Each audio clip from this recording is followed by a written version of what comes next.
All right, I'd like to welcome everybody to the Thursday, April 16th, 2026 meeting of the Sierra Madre Planning Commission. If we can start with a call to order, please. I'm sorry, roll call. Chair Dennison, Here. Vice Chair Simcock, Here. Commissioner Brennan, Here. Commissioner Moran, Here. Commissioner Yu. Here. Chair, you have the quorum to conduct the meeting. Thank you. I would solicit a motion to approve the agenda as presented. I'll make a motion to approve the agenda as presented. Seconded. All those in favor? Aye.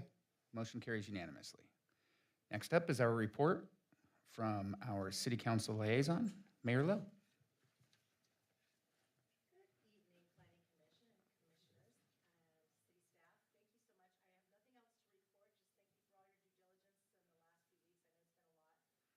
With some new planning and really going through language. And thanks, City Attorney, for all your help with everything. And thank you so much. Thank you. Next up is public comment for items not on tonight's agenda. Any person wishing to speak before the Planning Commission is asked to complete a speaker card, or if they see the dais open, they can come and speak. Speakers are generally limited to 3 minutes per person, and time may not be delegated. Any changes to the allotted time will be announced prior to the public comment period.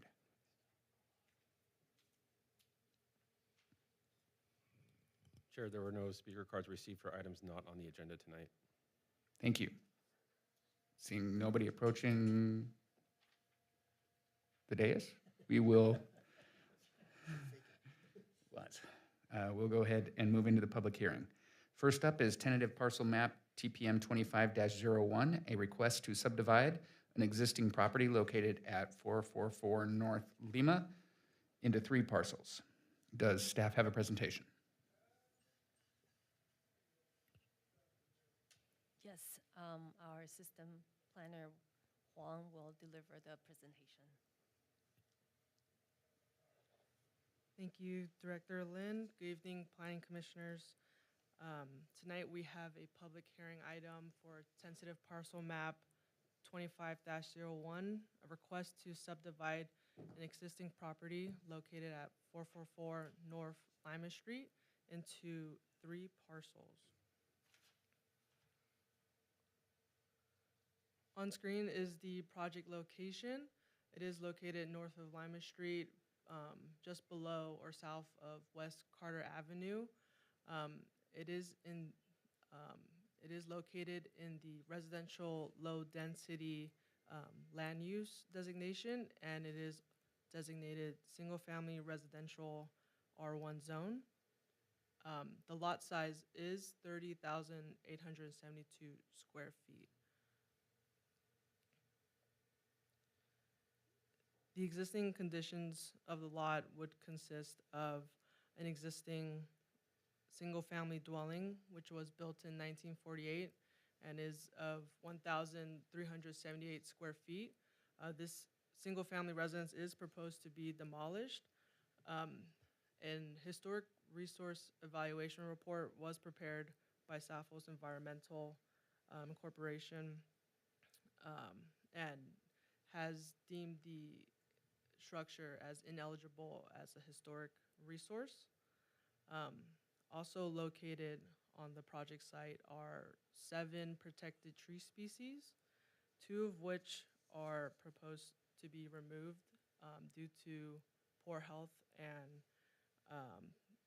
severe damage. These are some existing site photographs. You can see the existing 1948 structure as well as an accessory carport or patio cover. There is some vegetation on the lot, and we can see some of the existing trees, as well as some surrounding fencing and the gate. As a reminder, the applicant's request is to subdivide this 30,872 square feet single-family residential property into 3 parcels with a shared driveway.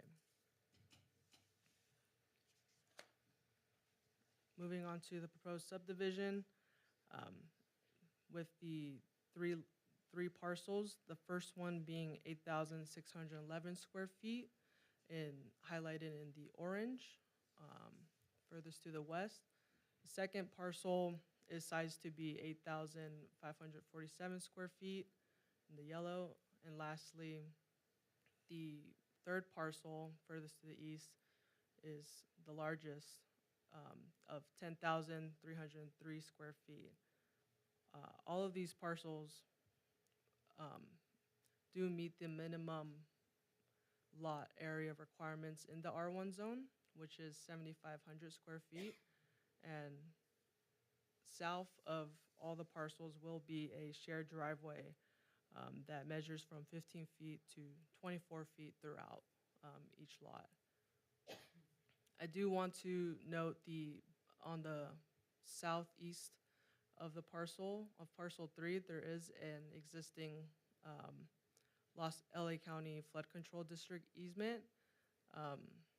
The applicant has reached out to LA County Public Works, and they have indicated that if there's no minimal, or there's no or minimal work being done on the easement, then no encroachment or encroachment permit would be necessary based on what has been provided so far.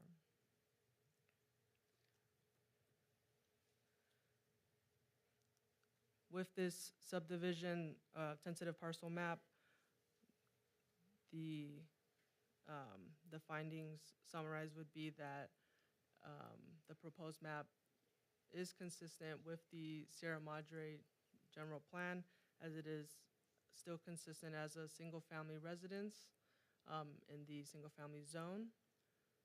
This site is physically suitable for a 3-lot subdivision and the proposed dwelling. Density of 1 dwelling unit per newly created lot, as it's still in conformance with the zoning code and the R1 designation standards. And lastly, it's not likely to cause any substantial environmental damage or cause any serious public health problems, as it's also, there's mitigation for the protected tree species, as well as it's being categorically exempt for CEQA compliance. This proposed project also qualifies for a Class 15 minor land division categorical exemption under the California Environmental Quality Act and Public Resource Code 21100, as it consists as a division of land of 4 or less parcels, and it's not, and the applicant is not requesting any sort of variance for this project as well.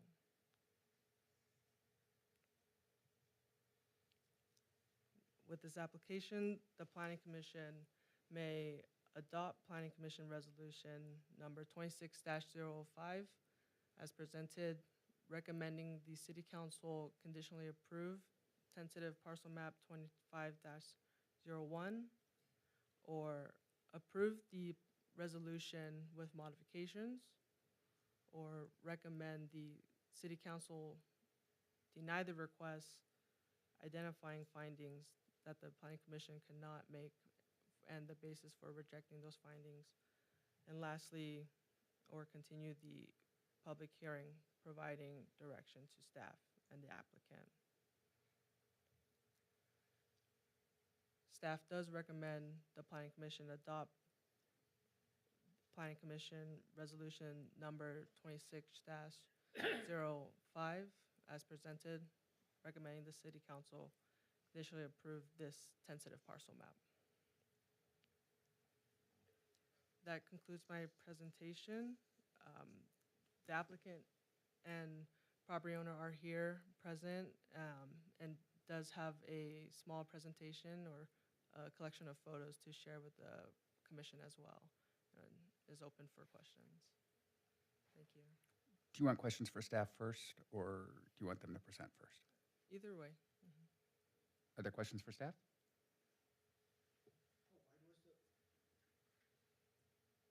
How wide was the driveway, street or road? 15 feet. 15 feet. 15 to 24 feet throughout the 3 parcels. So 15 at its smallest and 24 at the back. Okay, thanks.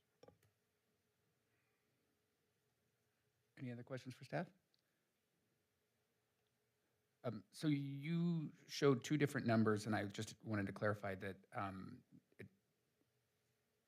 the net area that you cited is what is used for calculation of floor coverage. And even though the lot includes the entire space, you deduct for the roadway easement. Is that correct? That's correct. Okay. And if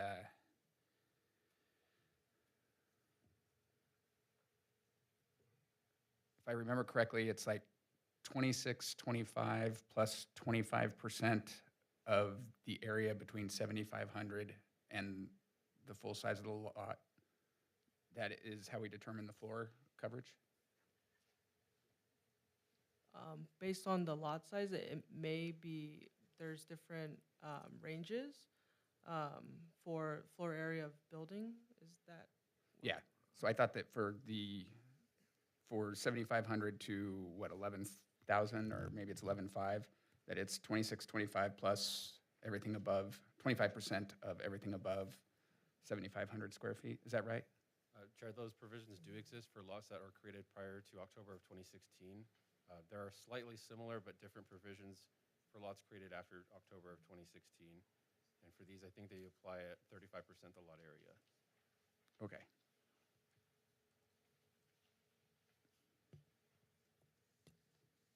Can I ask a question, just about going back to the easement? It's 6 feet in width, as I understand it, right, running the property line to the east, correct? The easement, the flood control easement? I believe it's 6 feet on the map. I guess my question is, I'm assuming that easement means that the owner, under this proposal or any proposal, needs to keep that easement free and clear of any structure? That be the intended point of the easement? And that would mean, I know it's not proposed here, but in the event that there was, let's say, in 5 years or 10 years, there was an ADU proposed on the lot. I know we have lots of ADU provisions that we're talking about and adjusting for in California law. That easement would preclude an ADU from being abutted right against the property line, as we could see in other properties. That easement would say you cannot build on that 6 feet width, correct? That's correct. And with the proposed ADU, the applicant would be directed to also speak to the LA County Public Works in regards to the flood control easement. Okay, thank you.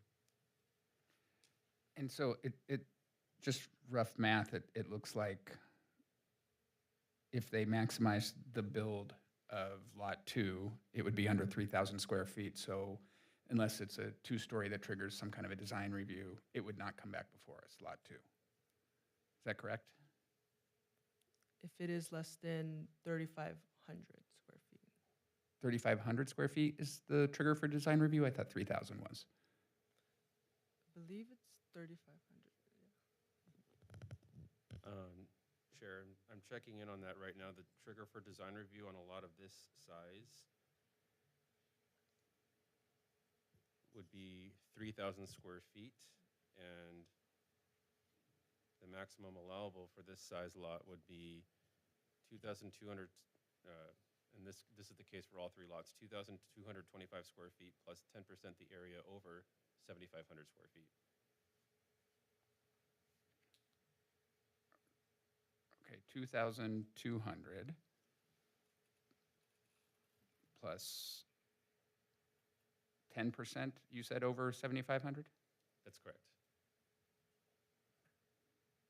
Okay, so then, got it, okay. That's on gross floor area. Oh, based on net lot area. Yeah. Yes. So then none of these will come back before us because it's like 2,400 square feet's the largest allowable. The other threshold for design review permit would be for two-story structure. Okay. And then you mentioned, and I think I already heard the answer to this, but I just wanted to clarify, you mentioned that because they would be single-family homes on there, that they would be suitable for the findings, but I just wanted to clarify that's before any of the state laws that allow for the ADUs to be added and all that. Is that correct? That's correct. Okay, thank you. Any other questions for staff? All right. If the applicant wants to present. Yeah, thanks. I'm Adrian Dahl. I'm the project manager from Dahl Architects, who's the applicant for this project. I think the property owner could not make it tonight, but he will be here for the city council meeting. So I just want to provide some context for this beyond just the subdivision of 3 lots. And I think I can help answer some of those questions you guys just brought up too. So first of all, this is just an overlay of the site with the satellite map of what we're planning for the 3 homes beyond just the 3 properties. And you can see the surrounding homes on there and kind of where the current home is. That current home hasn't been occupied in the last at least 10 or 15 years. So the plan would be for that to be demolished and 3 new homes to be built that as of now are all planned to be 2 stories. So those would require a separate design review permit that we would come back here for. We know this is going to change the neighborhood, but it's not our intention to really blow it up and make it uncomfortable for the rest of the neighbors. We want to work with the neighbors there, who many of them have lived there for a long time. So we're looking into ways to mitigate impacts and to fit in with the general scale and size of the neighborhood. So these homes, we were talking about the sizes. All of those lots, the gross size is about 10,300 square feet. So the 8,000 number was after subtracting out the shared driveway. So those would be what the size is based on. So each home, the front home, number 1, would be 1,895 square feet. The second home would be 1,888, and the third home would be 2,062, plus 2-car garages for each of those. And we're also exploring doing full basements under those, which would be about another 900 square feet, but wouldn't be included in the gross floor area. So if you scroll down, Caitlin, there's just some renderings of what we've been exploring for the design of these homes. So they would all be 2 stories with detached garages in a modern Mediterranean style. So we're hoping to fit in with some of the existing homes in the neighborhood, such as the one across the street, which is a more classic Mediterranean style. But we're also looking into ways to minimize fire danger. So the metal roof here, the minimal eaves, stucco walls. And this isn't showing landscaping. These are just rough renderings of what we've been working on to give you just kind of a sense of what could fit on this lot. So if there's a couple more of these, just for some context.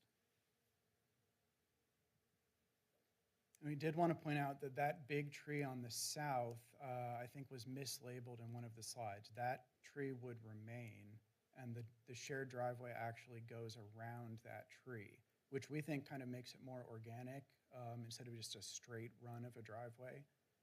Makes it feel more that it could have been there for a long time, plus preserves that tree, which is a huge, great, big oak tree that we don't want to get rid of.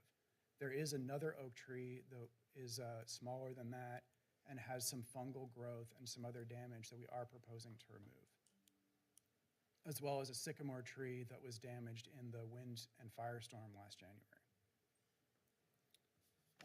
I think that is about all I wanted to add, unless you guys have any other questions for me. Any questions for the applicant?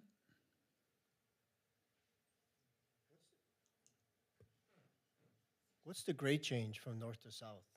It's about 8 feet from the north down to the south. So the idea there is to keep the driveway at the natural grade where it hits the street in the front, build up a little retaining wall about 30 inches to separate the homes, make them a little bit safer and separate, you know, a little more private from the driveway. And then the rest of the grade would be pretty much natural, just sloping up to that back fence. And I did forget, I did want to add as well the context about these homes themselves and the owner. He lives on Auburn Street. Steve Riebele is the property owner, has lived there for a long time, a few blocks away from this. And when this became available, he saw it as an opportunity not just to develop it and flip these houses, but for his 3 youngest kids to be able to live near him. So the goal is each of these are for his 3 kids, will then be able to live there, live together, and also be close enough to the parents.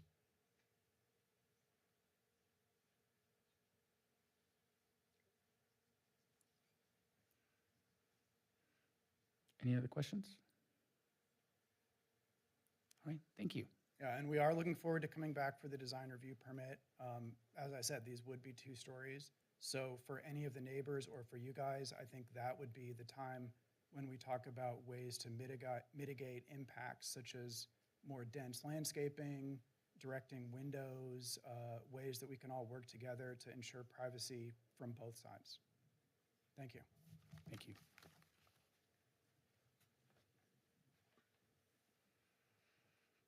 All right. At this time, we will take public comment for this particular agendized item. Any person wishing to speak before the Planning Commission is asked to complete a speaker card and provide it to staff. After that, if anybody still wants to come up and speak, they may. Speakers are generally limited to 3 minutes per person, and time may not be delegated. Do we have any speakers? Chair, we have received 2 speaker cards. The first is from Joe Catalano. Commissioner Catalano. Yes, I am a former planning commissioner. Good evening, everybody. I'm Joe Catalano. I am the property owner and the resident at 480 North Lima Street. I noticed that the plan had 460 and 470. There's actually 480 and 470 and 460 on the properties to the immediate north. Okay, so it's a minor correction. I do want to say that I'm speaking very much in favor of this plan. Maybe speaking a little selfishly, I'm studying it, and it really couldn't be better from the standpoint of my property and the views and so forth. So it's great, good plan. I hope it goes forward the way we're seeing it right now. A couple of comments. One is that the last owners of the property before Ribbley's bought it put that ghastly concrete block wall toward the front of the site, and it would appear as though it doesn't have any place here. I hope it's going to be removed. It's just probably in the way of a good landscaping job with respect to that front house. There was one tree I wasn't clear on, and that is at the south end of that block wall. There's a fairly large oak tree right near the south property line, and I didn't seem to see that called out as being saved. Is that one of the trees that was sick, or? That's a happy tree, and we're keeping it. Okay, good. All right, that's the right answer.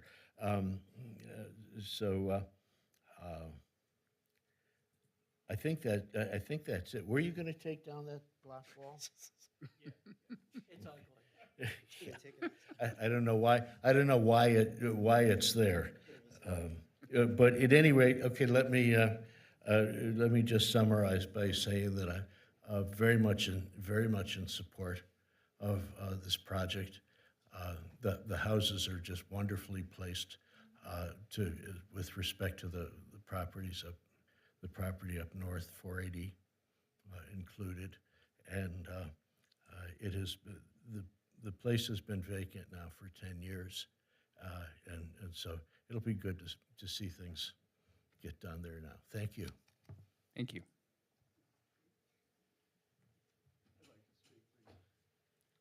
We'll go through the speaker cards that we have already first. You can hand that to I'll turn one in. Planner Wayne. Thank you. The next speaker card is from Cynthia Leash. If you have a speaker card, you can bring it down to Planner Wang, and she will help process those. Thank you.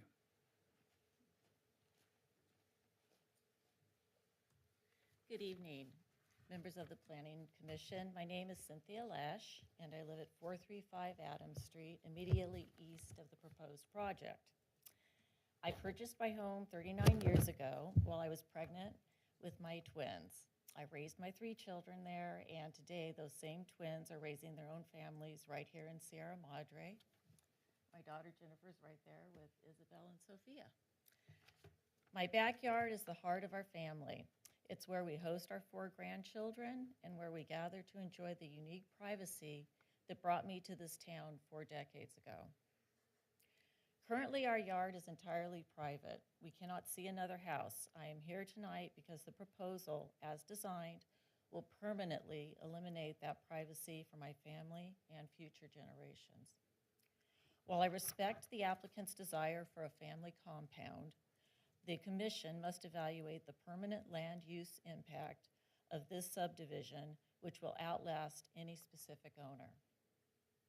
By subdividing this lot, the applicants are seeking a density of structures, including 3 two-story homes that would not be permitted under standard R1 rules for a single lot.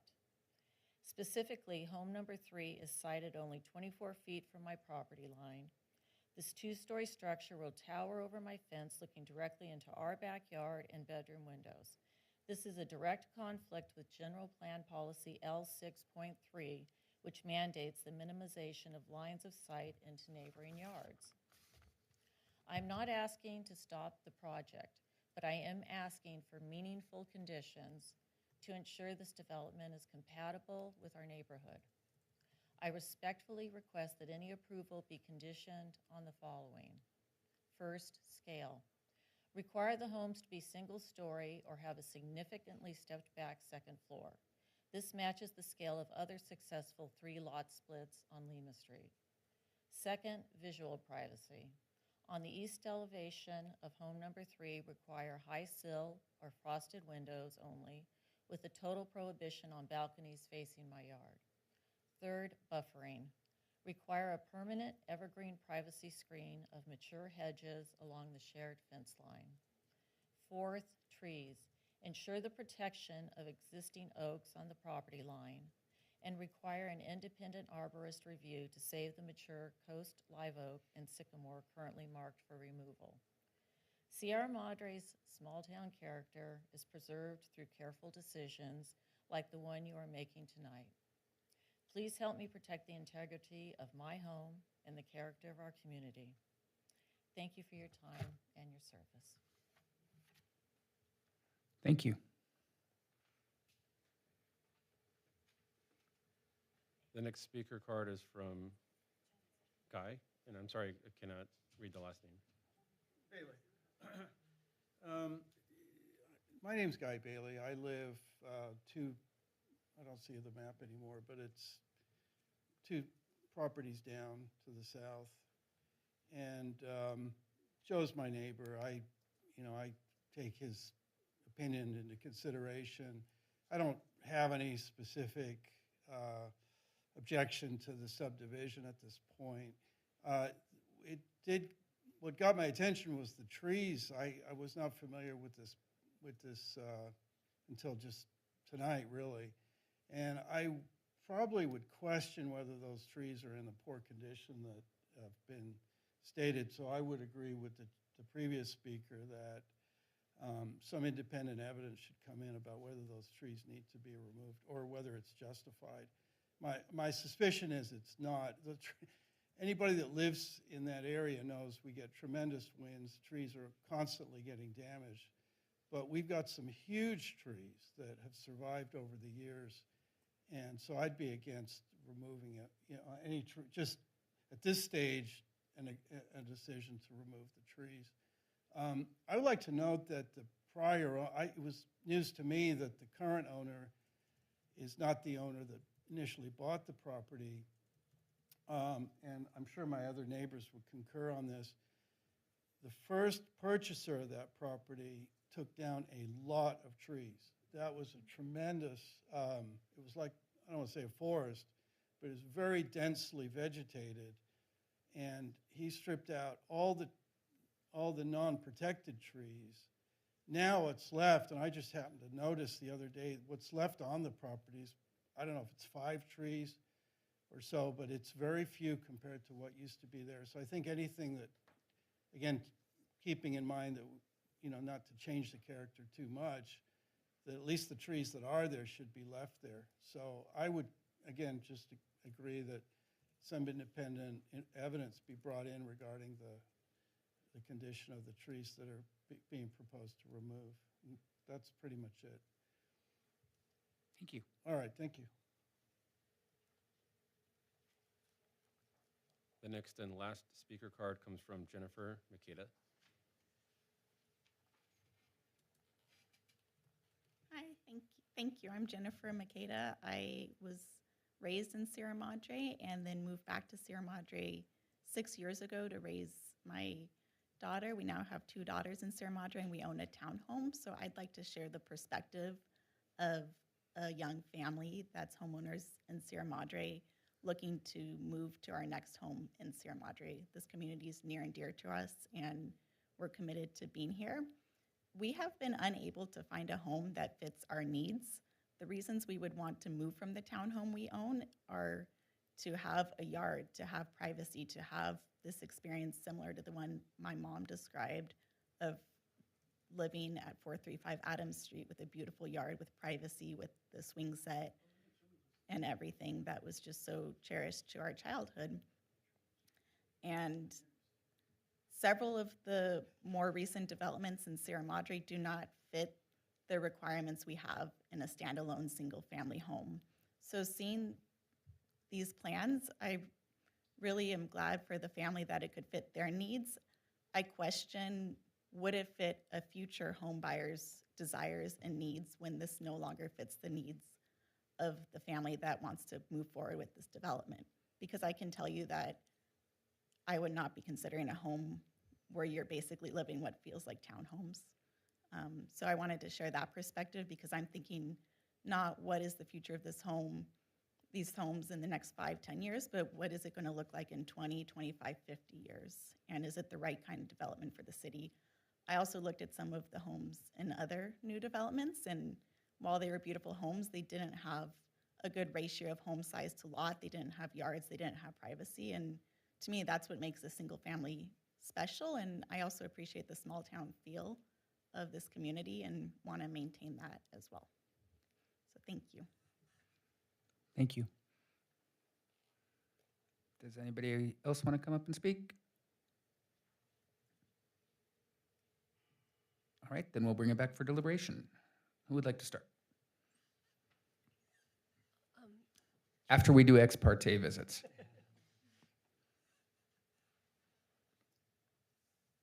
I did walk the lot today as offered up by the owner, so that was this afternoon. I did not encounter anybody on my walk around the lot.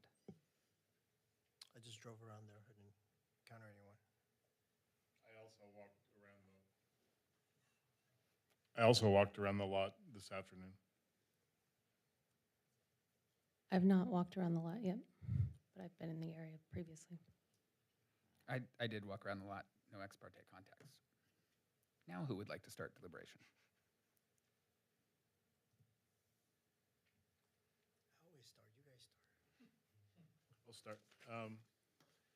Yeah,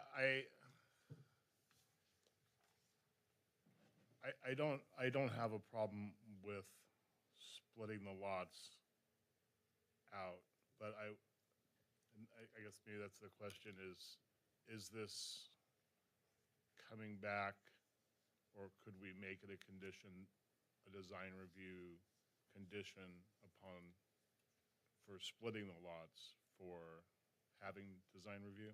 Is that even a thing? No? Okay. And I think City Mr. City Attorney can give us guidance on this, but I believe that we can't consider anything about what will be built there. This is strictly the hearing to decide Correct. if there is sufficient findings for the lot splits. Correct. They haven't applied to design a home yet, so.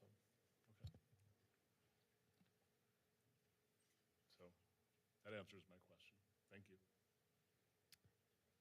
From my perspective, there's sufficient findings to split the lot.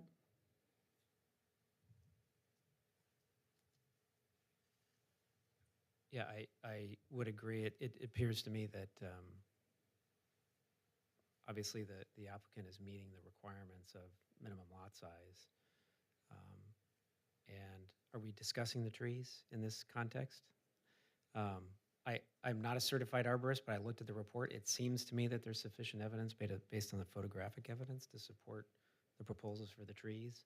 So assuming the city is comfortable with that arborist report, it seems like there's sufficient evidence to proceed with the end state of the tree situation, because the arborist report is pretty thorough from my perspective. But as it contains to just simply splitting the lots, considering it's meeting the minimum lot size, and I don't see any reason not to approve the application. I agree. I think it meets the requirements for the lot split. It was good to see that the original report showed that tree being removed on the south side of it, but that they are intending to keep it. So let's make a note of that to make sure that we coincide with their report. But otherwise, I think, yeah, it meets the requirements. So I would support it. Yeah, I too can make the findings. I think that it's always helpful when we remember what order of operations that we have to do, that this is strictly to deal with splitting the lots and not what the future homes will look like. And I further think that on a street that has 2 lots that were split to 3, literally 2 doors down, we set ourselves up for a dangerous precedent if we choose with acceptable minimum lot size to not split those lots as well. So I can easily make the findings. It sounds like we all can. So I will look for a motion to approve tentative parcel map TPM 2501.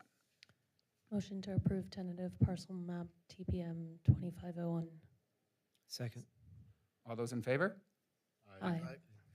Motion carries. Thank you. Next up, we have Municipal Code Text Amendment, MCTA 26-01. Does city staff have a presentation? Yes. Chair Dennison, Senior Planner Wolf will deliver the presentation. Great, thank you.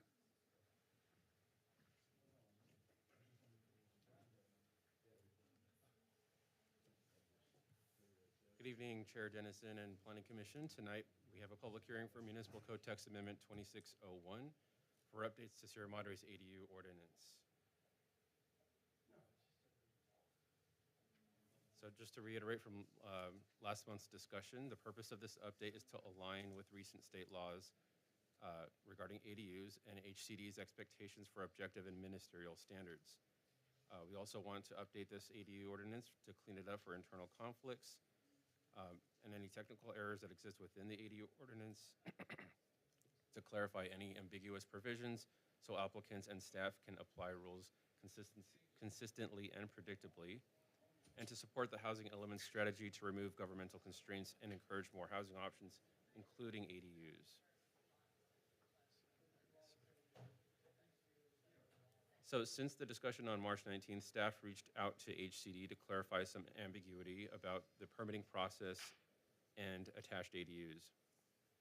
When it comes to attached ADUs, new construction versus conversion, there really only is nuanced administrative differences. State-mandated ADUs only cover conversions from the area of an existing or proposed single-family dwelling, but the city adopts an ordinance, and pursuant to state law, it must allow for attached ADUs that meet certain conditions for size and setbacks. That includes 800 square feet and a 4-foot setback. When a property owner submits an application to create a new primary dwelling and a new accessory dwelling, the city may delay approving or denying the ADU application until the primary dwelling application is approved or denied. Also, HCD has stated that up to 4 ADUs may be created on a lot with a single-family dwelling.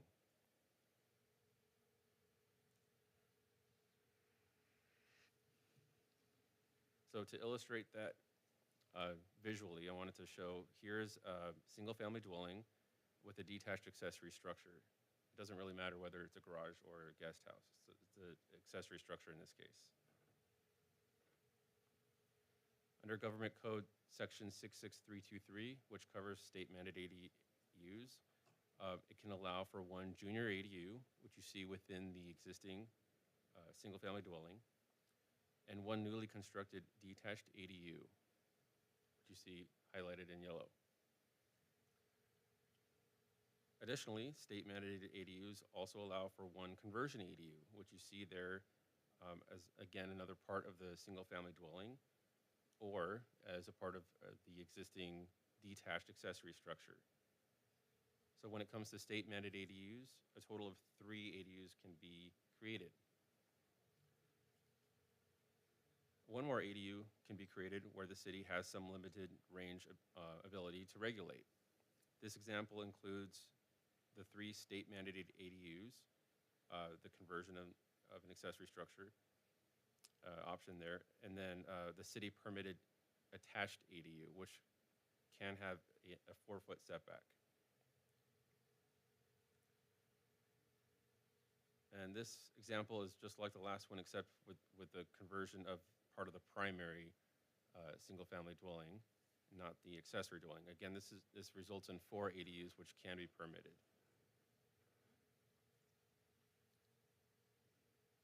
And the last option includes conversion ADU, junior ADU, detached ADU as state-mandated ADUs, and then city-permitted ADUs as a conversion of the existing accessory structure.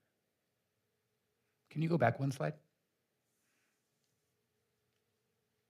So in this example, there's no conversion of the purple one? The purple one is a newly constructed attached ADU, and then state provisions under Government Code Section 66321 do require that the city ordinance allow for a 4-foot setback in this case.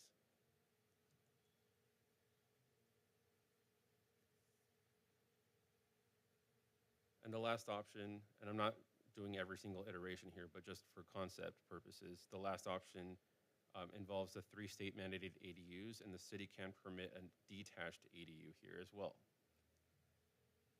And so this city permitted ADU is subject to a required 4-foot setback at least, and up to 1,200 square feet, provided that that square footage is in compliance with the underlying zoning standards.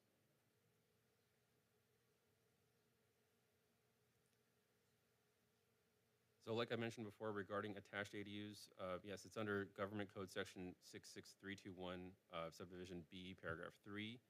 The city's ordinance is limited from requiring a setback greater than 4 feet for an attached ADU of up to 800 square feet. In the case where the single-family dwelling is proposed, approval or denial of the ADU applications can be delayed until the application for the single-family dwelling is approved or denied. That means that the ones that are converted from the proposed portions of the single-family dwelling are subject to the approval of that. And then consequentially, that also applies to the attached ADU and the detached ADU. If the single-family dwelling is not approved, there cannot be an approved accessory dwelling unit if there's no primary dwelling existing. I have some questions before we go on. Sure thing. When we're saying the city permitted ADUs, what's the distinction between a city permitted ADU and a state mandated ADU?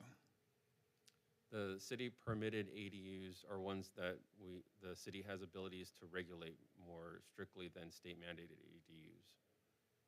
And so that means that for this attached or detached ADU, its size is limited to what the underlying zone's size can allow for.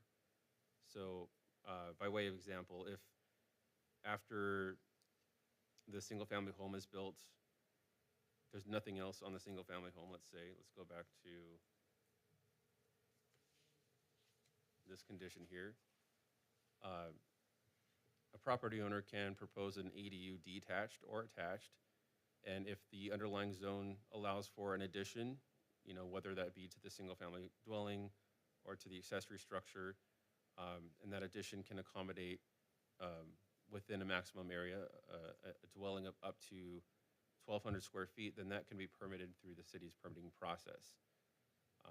The state mandated ADUs do not allow for up to 1,200. They do allow for up to 800 square feet, and that's another nuanced difference.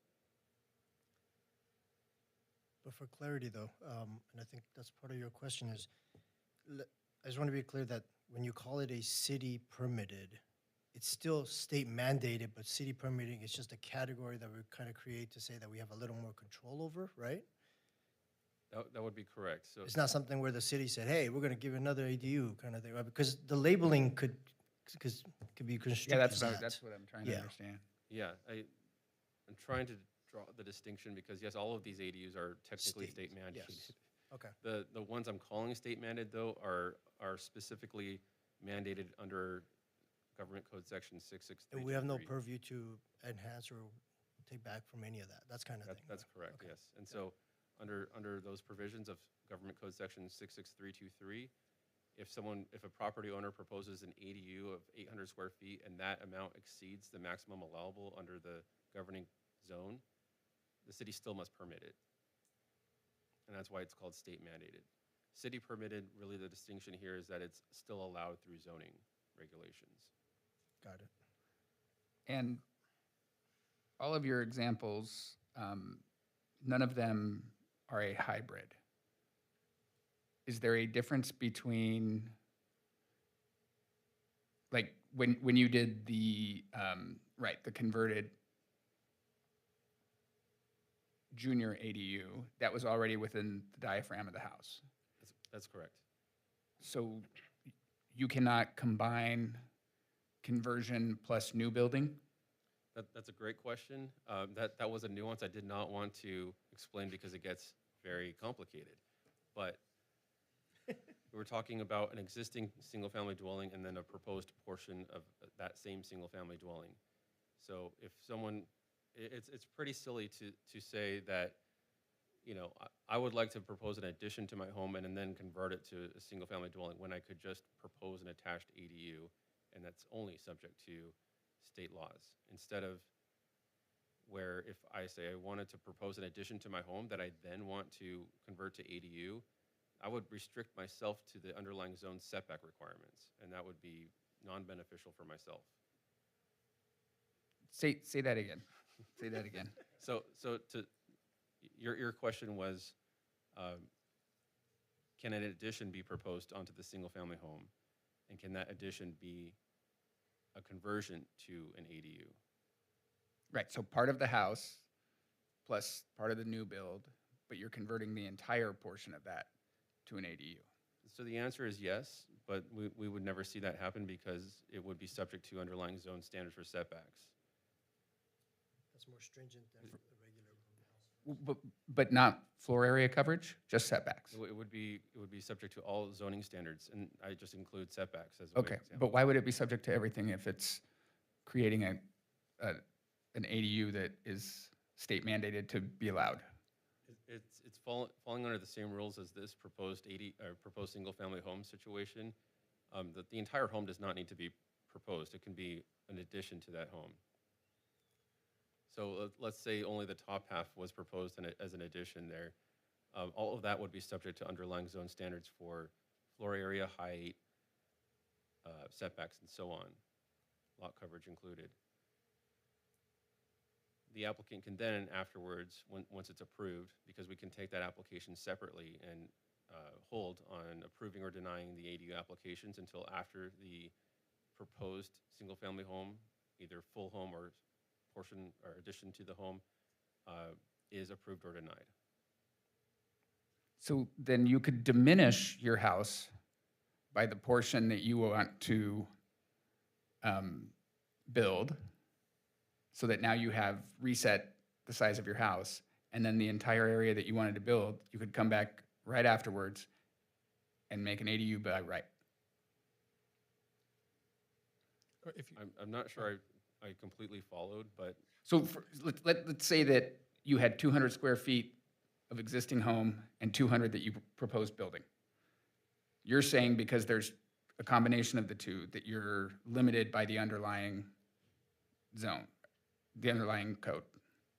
the- So you could diminish your house then by the 200 square feet of existing and then come back and apply for a 400 square foot attached ADU, achieving the same thing.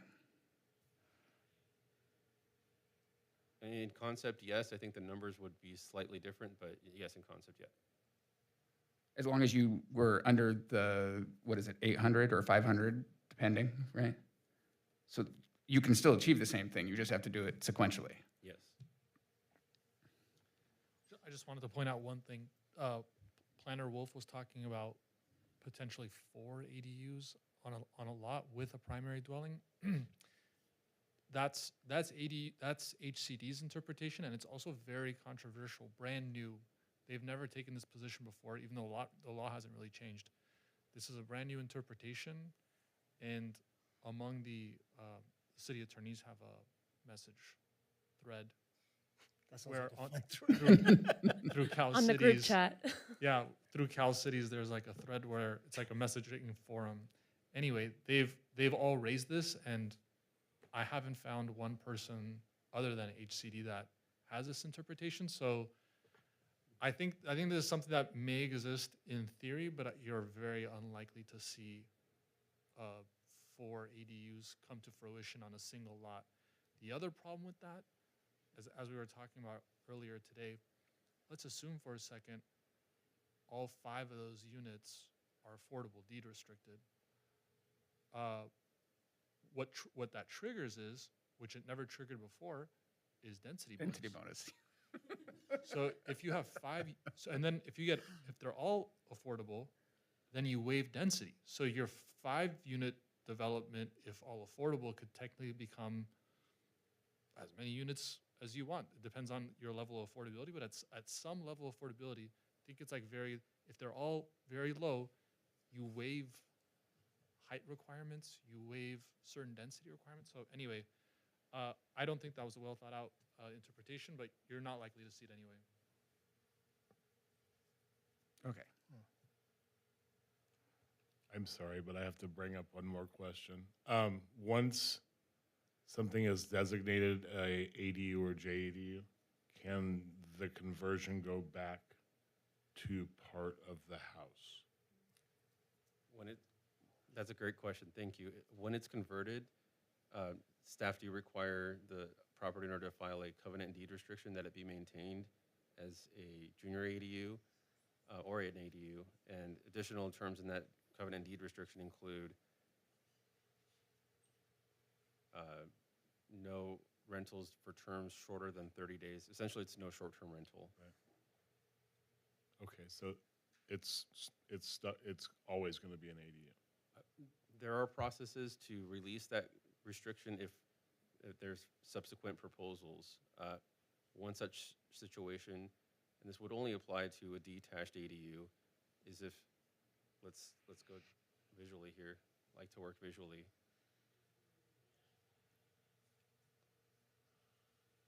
Yeah, okay, so you see this lot, SB 9 still applies, and this lot is eligible for SB 9 urban lot split subdivision.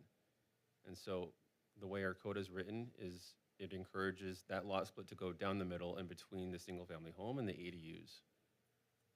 Therefore, that would orphan the ADU that you see in yellow there on the right. And it would have to be converted into a single family home and by way of release of the deed restriction. Or build a new single family on the second lot, right? Unless the applicant does propose a single-family dwelling newly constructed to accommodate that and serve that. And keep it as an ADU, yeah. Yes. Okay. So I think I recall from our last meeting on this, the law contemplates something about contemplated, right? Wasn't that one of the things that we were talking about, that if there is an ADU planned or contemplated, that then you have to accept it? Could you clarify under what context? Probably not now. It's probably a fleeting thought that didn't really matter. So I will withdraw that question. You can contemplate it later. All right. Any other questions on this before we keep going?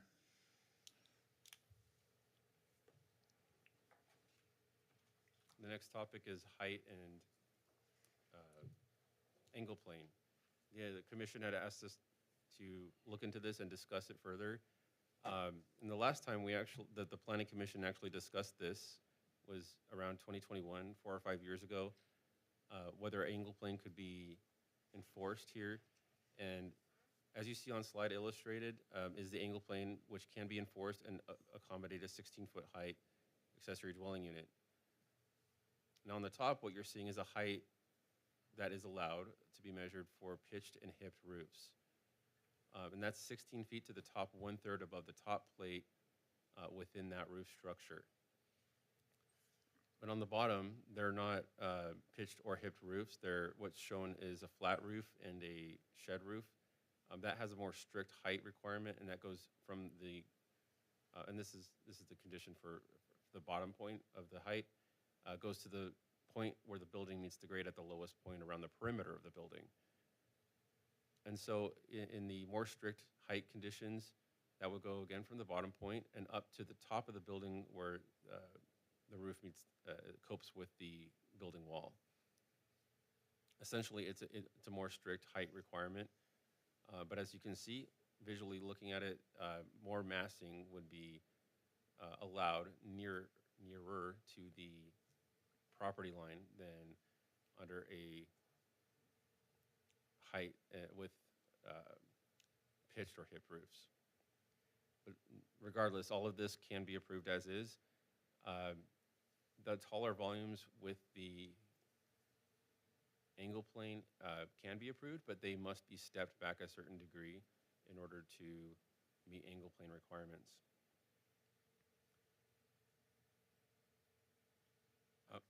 So as we know, Sierra Madre is a foothill community, meaning that for much of the area, the land is not flat.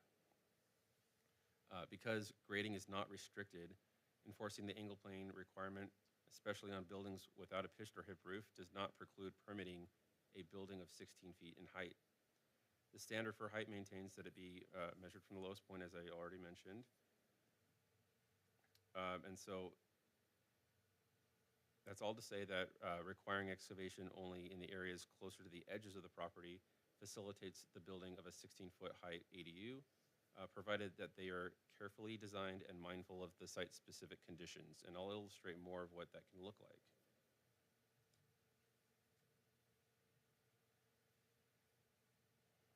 So in the case where there is an angle plane required, it would not preclude the height of a 16-foot tall ADU with a 4-foot setback. In this first example, it shows when the property line lands on the high side of the property. And so the angle plane is relatively easy to meet because it acts like it's flat anyway. And there might be some grading required. As you can see, I've outlined where the pre-existing grade is here, but as long as the building pad elevation meets the same or is less than the elevation of the property line at grade, then a 16-foot ADU with a 4-foot setback and meeting angle plane can be built.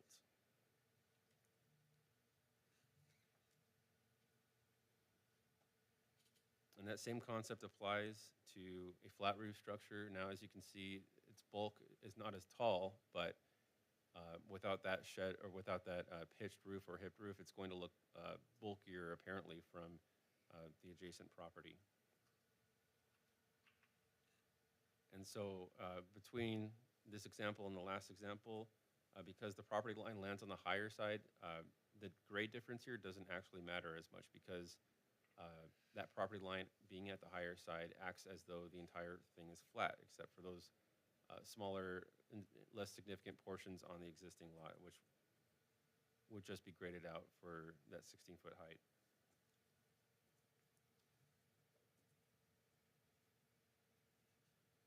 For instances in which the property line lands on the lower side, development of an ADU with a 4-foot setback and a 16-foot height is still possible, but requires careful and creative design that is more responsive to the site conditions. The same pitched roof ADU design as shown previously would not work with a property line on the lower side. However, there are two approaches to solve this while still meeting and achieving an ADU of 4-foot setbacks and 16-foot height. The first solution involves stepping the taller volumes away from the minimum setback line. While this does require that the building mass closest to the 4-foot setback line be reduced in height, it does not preclude taller volumes in the same building from being located further from the 4-foot setback line.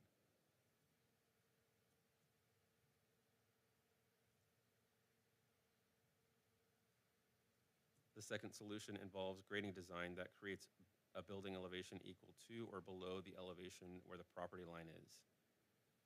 In this way, the same ADU that is shown earlier, encroaching into the angle plane, works as long as the grading design allows for it.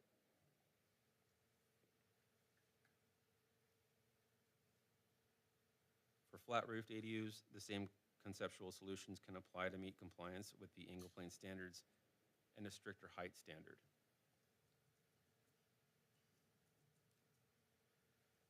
Here, the taller volume of the ADU need only be stepped back further from the 4-foot setback line by 4 feet, which is an amount not exceeding the minimum required setback under angle plane standards. In the cases where the property line is on the lower side, the greater the grade difference, the more difficult this can be to achieve. Here, the grade difference of 5 feet results in a maximum possible building height at the 4-foot setback line of 9 feet in height. Grade differences any greater could make infeasible building an ADU with a 4-foot setback line and a 16-foot height if compliance with the angle plane is strictly enforced, except that there is a second solution, grading downward. By doing so and stepping back building volumes, stepping back building volumes is not the only solution here. So grading further can facilitate the construction of an ADU, again, with 4-foot setbacks and 16-foot height that meets an angle plane standard. So although I will say that there may be some special but not so unique circumstances where the grade difference could be massive, and siting an ADU away from the sides near the massive grade differences may be infeasible as well. Those may be edge cases, but could become more and more apparent, especially in areas all north of Grandview Avenue, where the angle plane standard becomes especially important. Unfortunately, there isn't enough data informing planners whether property lines land on the higher or lower sides of properties. All we can do is expect that these edge cases can happen and plan for their eventual occurrence. So in light of that, grading an excavation of a depth any greater than 3 feet requires a grading permit, which can significantly increase the cost of a project and be prohibitive to construction of smaller ADUs, smaller and more affordable ADUs, in fact. In a situation where the grade difference is 7 feet and a 3-foot excavation is performed, a building mass as tall as 10 feet can be achieved at the 4-foot setback line, but does not preclude a taller volume of up to 16 feet if stepped further away from the setback line, but not more than twice the minimum required setback. Therefore, staff could support a modified angle plane standard where when the grade difference is greater than 7 feet and the property line lands on the lower side, the base point of the angle plane standard be no less than 7 feet below the existing grade of the higher side. So essentially, when the grade difference is greater than what you see on screen, the angle plane base point sticks to where it currently is in a space above that lower grade. And is that enforceable? Sorry, I was reading the form. What was the question? So Senior Planner Wolf has proposed lots of different angle planes, but it does limit the height unless they step back. And so I'm curious if the angle planes that he's proposed, we could actually impose, or if they would, if state law would say, no. The angle plane is enforceable, except for those state-mandated ADUs that Planner Wolf was talking about before, the 800 square feet, 4-foot setback. So if they're below a certain size, then we couldn't enforce it. But if they're above that size, yes, we can enforce those.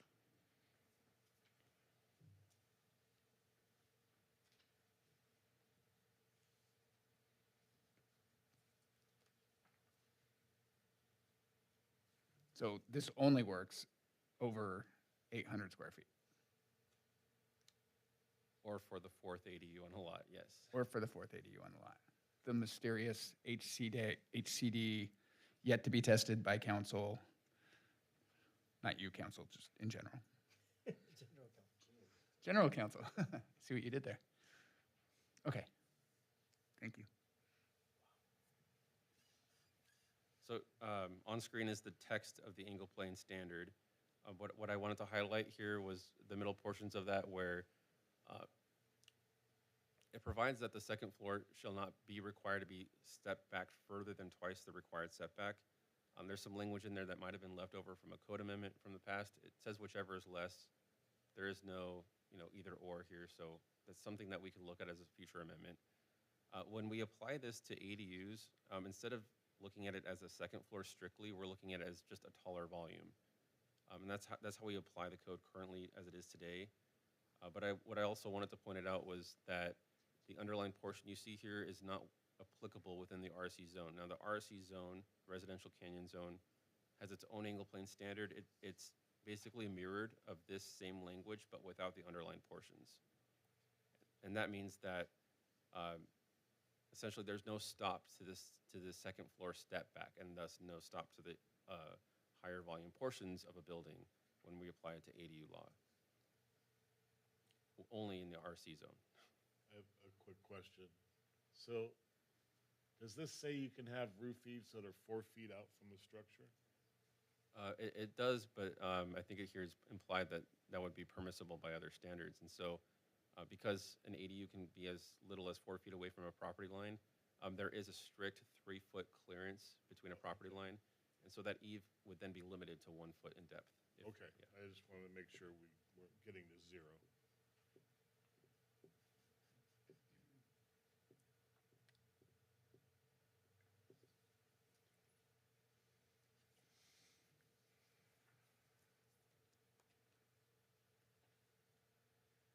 So just to go over how the ordinance proposed is going to change the ADU permitting process. The current process does require a separate ADU application from the building permit application, which has its own separate 60-day review. Applicants currently do have the option of submitting that simultaneously for an expedited review. The proposed process would just allow that for everyone and have that as part of baked into the process. Now it's just a building permit application, which planning department and all other departments requiring compliance review with state safety codes, building codes, and so on, will conduct the application completeness review within 15 days, and then conduct the compliance review within 60 days after receipt of a complete application. Now, this was proposed that the Planning Commission do consider whether applications should be abandoned if they are deemed incomplete or non-compliant after 90 days of no activity. And last time we discussed this, Planning Commission, I believe, had the thought whether or not to impose a 90-day application abandonment. Yes, because today it is how long? There's no time limit. Well,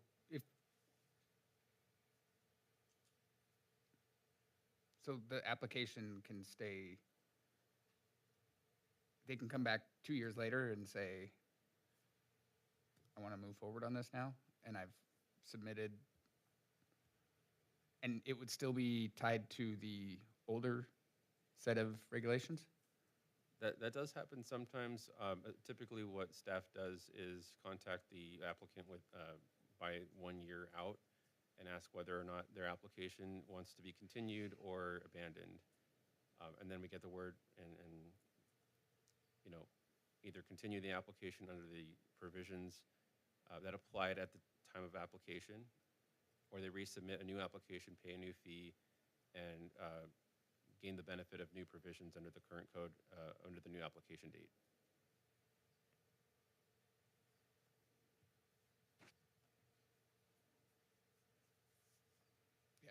Okay. Other miscellaneous changes of the code include, thank you, relevant definitions to reference state law terms, other definitions, improved catch-all requirements for fire sprinklers, revised parking standards requiring hillside management zone parking, an exception for legalization of junior ADUs when it is served by a bathroom in the single-family dwelling. It also includes organization of standards for floor area and height based on whether the ADU is attached or detached.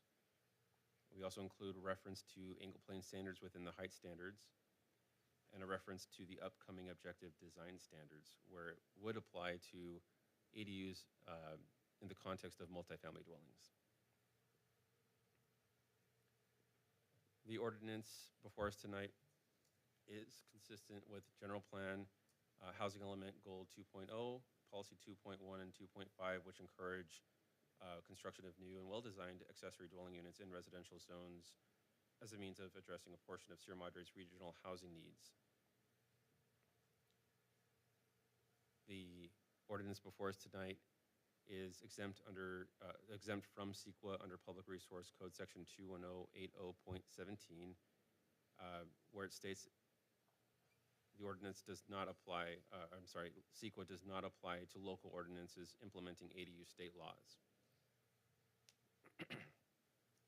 Staff's recommendation tonight is for the Planning Commission to adopt PC Resolution 2603, which is a Planning Commission recommendation that the City Council adopt an ordinance amending Chapter 17.22 of the Zoning Code. That concludes my presentation. On the dais, you should have received the March 2026 update of HCD's ADU handbook.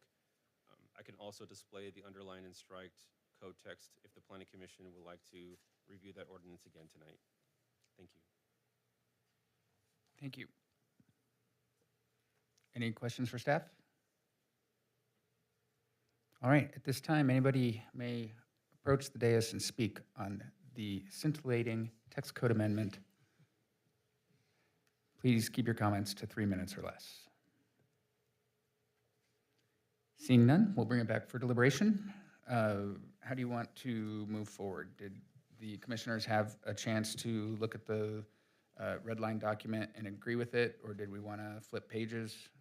What are the feelings?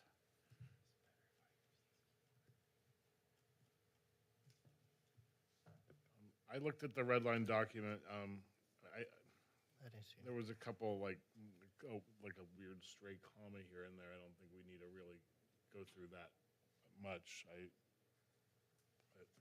agreed with the changes. Yeah, I thought they captured most. Yeah. Did anybody have any specific things that they, maybe we can just call out those one or two things, if you have those. Yeah, I'm trying to find it. Or if they're just grammatical, It's just a grammatical thing. you can probably just It was work with minor. staff Yeah, offline to get that corrected, right? Yeah, perfect. 100%. Okay. Then I guess, does anybody have any commentary on it? Okay, then I will look for a motion to approve municipal code text amendment MCTA 26-01. So moved. Second. All those in favor? Aye. Aye. Motion carries. Thank you, staff. I know that was a heavy lift to get all of that done. It's complicated. And so complicated. All right, we will close the public hearing and move to consent calendar. First up are the meeting minutes of our regular meeting from March 19th, 2026. Does anybody have any edits or changes they would like to recommend? Hearing none, I would solicit a motion to approve as presented. I will make a motion to approve the March 19th, 2026 meeting minutes. as Chair, presented. Chair, before you take that motion, for consent calendars, we generally take one motion on everything in consent, which is the advantage of the consent calendar. Fantastic. What if I'm we- still learning these, after 9 years, you're retraining me. What if we can't Question vote on on that, one and if the one of other? us Yeah. has to abstain, Exactly. how do we do that? Then you take it out of consent and you make it a discussion item. Good thing we're expediting it. That's good. I like that. I like that. All right. So rather than this being a consent item, we will divide these up into individual motions. So I would solicit a motion, I'm sorry, will I heard a continue- motion. I will continue my motion to approve the meeting minutes of March 19th. Second. All those in favor? Aye. Opposed? Anybody who would like to abstain? Motion carries. Did anybody have any edits they would like to see for the meeting minutes of April 2nd? Hearing none, I would solicit a motion to approve the meeting minutes of April 2nd. So moved. Seconded. Moved and seconded. All those in favor? Aye. Opposed? Abstentions? One abstention. All right, motion carries. Next up, we'll move into discussion items. The annual review of conditional use permit 21-03 for the Alverno Heights Academy 2021 master plan update. Do we have a presentation from staff? Yes, our assistant planner, Juan, will deliver a presentation for the commissioners. Thank you. Good evening again, planning commissioners. Hope you're still with me. The planning commission tonight will be reviewing conducting the annual review for the conditional use permit 21-03 for the master plan for Alverno Heights Academy as required by general condition number 3 in the resolution.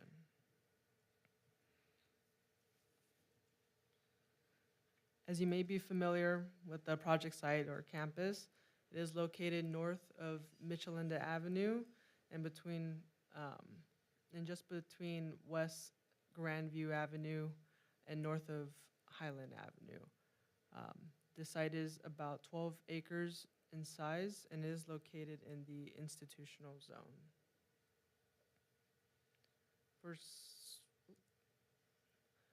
For some background, the City Council approved the master plan update in May 2023, and in 2024, the Planning Commission approved an amendment to the conditions to allow the extension of the modular classrooms, which have now been removed as of September 2024. Under Planning Commission Resolution 24-06, General Condition Number 8, it requires the Planning Commission to conduct the annual review, which we are doing so today, of the CUP. And if there were no requests for any modifications, the item will be presented as a discussion item instead of a public hearing. And part of this annual review tonight, the Planning Commission was provided with a report of logs for service by the police department as well.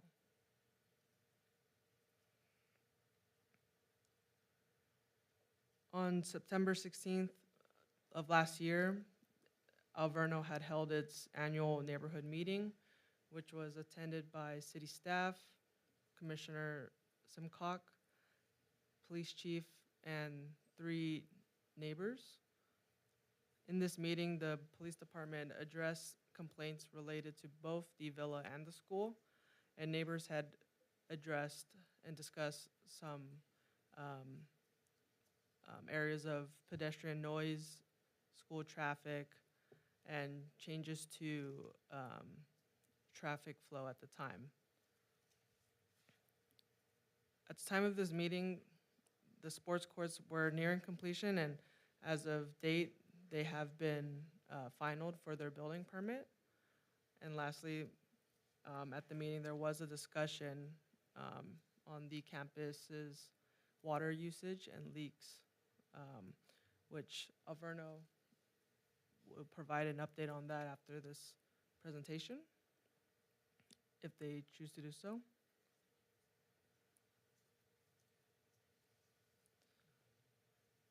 Included in the staff report was a report of calls for service from the police department. These calls for services are dated from May of last year to March of this year for this annual review. And in this period, there were 13 calls for services. The most common call being for noise or sound complaints, and other calls were for animal-related traffic or other sort of disturbances.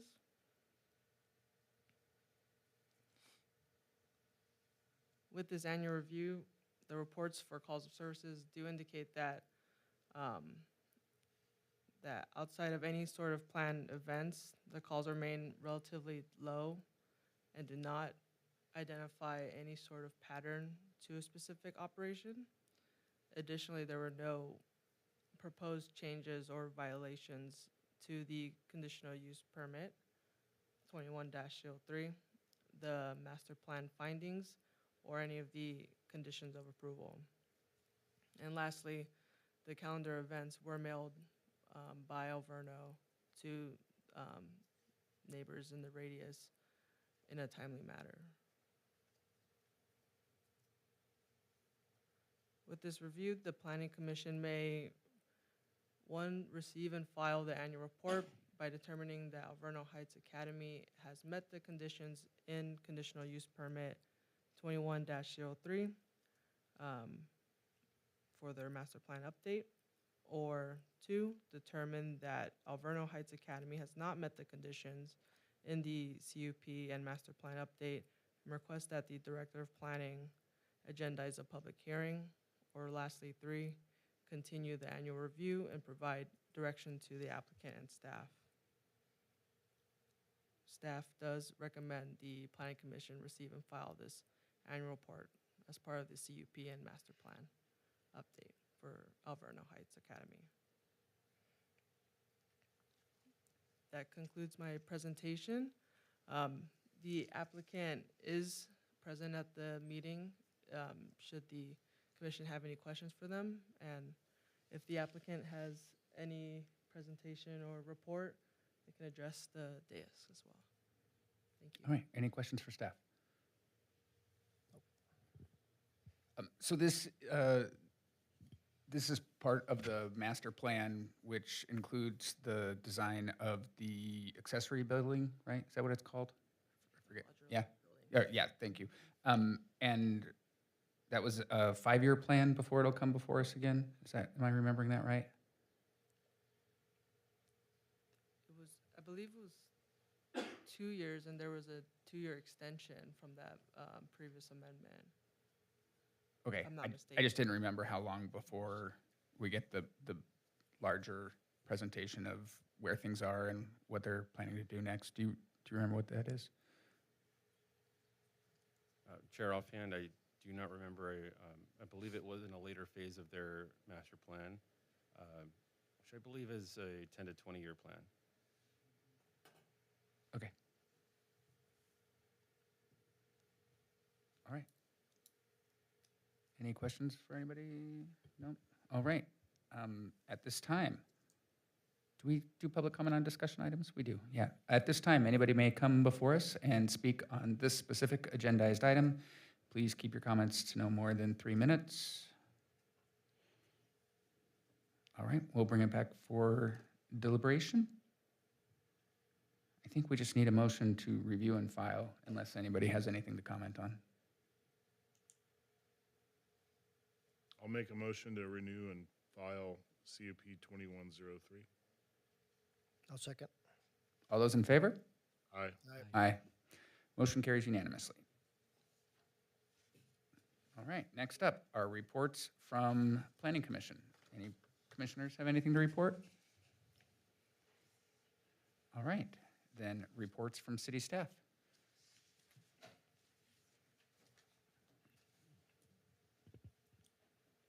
Chair Dennison, our next meeting on May 7th has already been advertised in our local adjudicated newspaper for a public hearing on a Sierra Madre objective design standard for all the multifamily zones.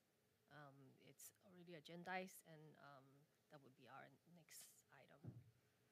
And we'll have materials to review well in advance of that meeting?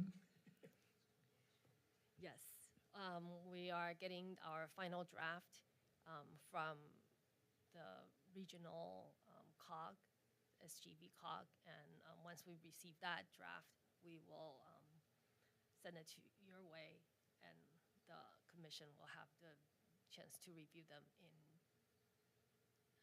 ahead of that meeting. Is it anticipated that all of the local cities will just adopt the COG's recommendations? That is the goal for the COG, but at this initial phase, only 4 cities has been participated. But the regional objective design standard will be available to all the participating cities. So within the COG. it's a great resource for smaller cities that don't have millions of dollars to pay consultants to write these for. So 4 out of how many that are participating or that are in the part of the COG? 91.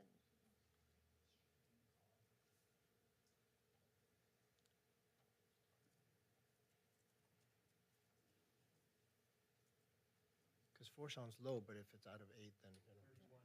Okay, that's I very thought it low. was- I thought it was a lot, yeah. Okay, That concludes my report. great, thank you.